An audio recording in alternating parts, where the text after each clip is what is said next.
Hello नमस्कार, जय नेपाल, जय राष्ट्रवाद। म आज कुरा के छ भने प्रश्न भनेको अब हाम्रो कति मान्छे गणतन्त्रवादीहरू नेताहरूले भन्छन् 240 वर्ष राज संस्था राजाहरूले के गरे देशलाई भनेको है एउटा प्रश्न हैन।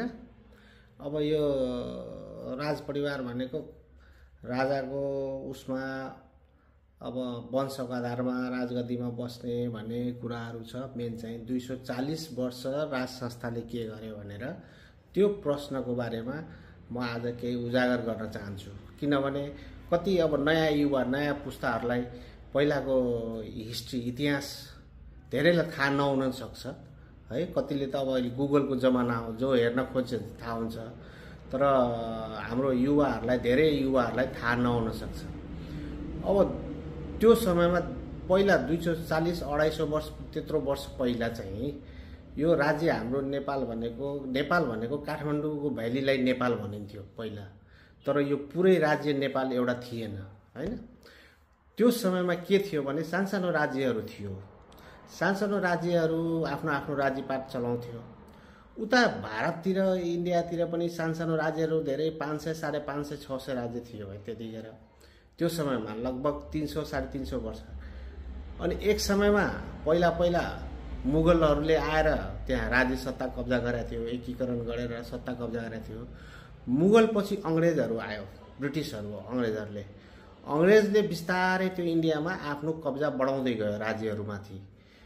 त्यो समयमा चाहिँ त्यतिखेर पनि अब जस्तो यो नेपाल सानसानो राज्य रहेको भए त्यो अङ्ग्रेजले पहिला कब्जा गर्थ्यो यो सानसानो राज्यलाई, त्यसपछि त्यो राज्य भनेको कि त इन्डियामा जान्थ्यो। तर त्यो युगमा एउटा व्यक्तिको जन्म भयो है, महान पुरुषको जन्म भयो, जो उहाँ हुनुहुन्छ पृथ्वीनारायण शाह। पृथ्वीनारायण शाह उहाँ गोर्खामा जन्मिएको राजा हुनुहुन्छ है। उहाँ एउटा सानो राज्य थियो गोर्खा, त्यो ठुलो राज्य पनि थिएन, एउटा सानो राज्य थियो। 20 वर्षको उमेरमा राजा हुनुभयो। तर उहाँको मनमा एउटा पलायो, हामी एउटा सानो राज्य भयो भने हाम्रो धर्म संस्कृति र सबै यो अङ्ग्रेजहरूले बिस्तारै यिनीहरूले कब्जा गर्छ भनेर। यो त अङ्ग्रेजहरूसँग जोगिनको लागि, बाँच्नको लागि यो सबै राज्यहरू हामी एकीकरण गयो भने, एकीकरण गरेपछि बलियो भइन्छ।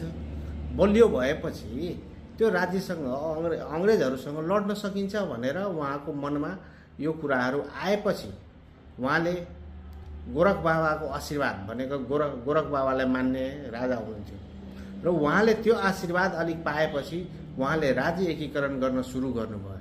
र त्यो समयको हाम्रो नेपाली गोर्खालीहरू, वीर गोर्खालीहरू र नेपालीहरू त्यतिखेर त्यो एउटा जातले होइन। हेर्नुहोस्, कसैले जातिवादको कुरा गर्छ, म त त्यो जातवादको कुरा गर्नु हुँदैन।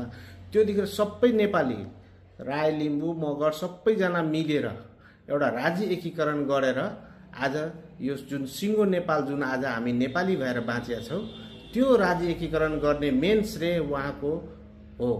उहाँ पृथ्वीनारायण शाहले राज्य एकीकरण गर्नुभयो। त्यो गरेपछि त्यो राज्य एकीकरण गर्नमा कति नेपालीहरूले आफ्नो ज्यान दियो होला त्यतिखेर राष्ट्रको लागि, नेपालको लागि उनीहरूले जस आफ्नो जानको बाजी लगाउनु भयो। त्यो उहाँले गरेपछि हेर्नुहोस्, त्यो गरिसकेपछि राज्य संस्थामा धेरै विपत्तिहरू, समस्याहरू आयो।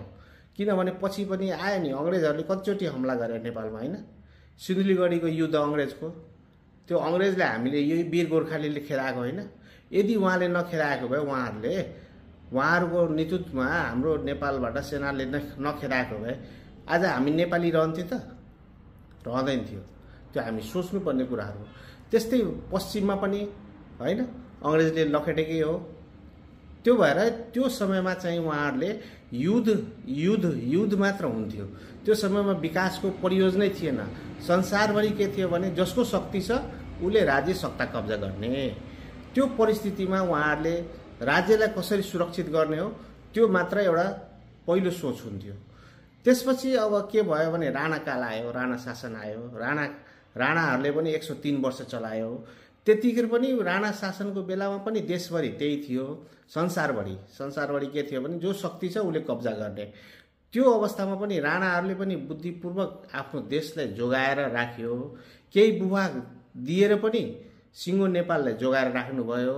त्यो चाहिँ बुद्धिमत्ता नै भन्छु, किनभने पुरै देश गुमाउनु भन्दा, हामीले पुरै सम्पत्ति गुमाउनु भन्दा केही सम्पत्ति गुमाएर पुरै सम्पत्ति जोगाउन सकिन्छ भने त्यो पनि त्यो समयको लागि, त्यो परिस्थितिको लागि बुद्धिमत्ता कुरा हो। किनभने हैन, आफ्नो नेपाल र नेपालीको पहिचान चाहिँ जोगाइराख्नु भयो।